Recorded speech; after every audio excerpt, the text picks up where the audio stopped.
ಒಂದು ದಿವಸ ಗಾಂಧಾರಿ ಕೃಷ್ಣ ಅವ್ರ ಹತ್ರ ಬಂದಾಗ ಕೃಷ್ಣನೇ ಕೇಳ್ತಾರೆ, ಅಲ್ಲ ನೀನು ಆ ಕುಂತಿಗೆ 5 ಜನ ಚಿನ್ನದಂಥ ಮಕ್ಕಳನ್ನ ಕೊಟ್ಟೆ, ನನಗೆ ರಾಕ್ಷಸರಂತ 100 ಮಕ್ಕಳನ್ನ ಕೊಟ್ಬಿಟ್ಟಲ್ಲ ಅಂತ.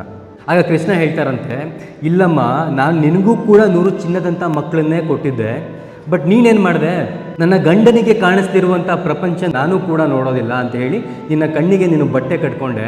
ನಿನ್ನ ಮಕ್ಕಳು ಎಲ್ಲಿ ಹೋಗ್ತಿದ್ದಾರೆ, ಯಾರ ಜೊತೆ ಸೇರ್ತಿದ್ದಾರೆ, ಅವ್ರು ಏನು ಕೆಲಸಗಳನ್ನು ಮಾಡ್ತಿದ್ದಾರೆ, ಒಳ್ಳೆ ದಾರಿಯಲ್ಲಿ ಹೋಗ್ತಿದ್ದಾರೆ, ಕೆಟ್ಟ ದಾರಿಯಲ್ಲಿ ಹೋಗ್ತಿದ್ದಾರೆ, ಯಾವುದನ್ನು ಕೂಡ ನೀನು ನೋಡಲಿಲ್ಲ. ಸೊ ನಿನ್ನ ಮಕ್ಕಳು ಬೇಕಾಬಿಟ್ಟು ಬೆಳ್ಕೊಂಡ್ರೆ ಇವತ್ತು ರಾಕ್ಷಸರಾಗಿ ನಿಂತಿದ್ದಾರೆ.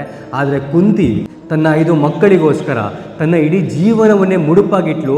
ಹೆಜ್ಜೆ ಹೆಜ್ಜೆಗೂ ಕೂಡ ಅವ್ರು ಮಾಡಿದಂಥ ತಪ್ಪುಗಳನ್ನ ತಿದ್ದಿ ಅವರ ಪರಿಪೂರ್ಣ ವ್ಯಕ್ತಿಗಳನ್ನಾಗಿ 5 ಚಿನ್ನದ ಮಕ್ಕಳನ್ನಾಗಿ ಮಾಡಿದ್ಲು ಅಂತ.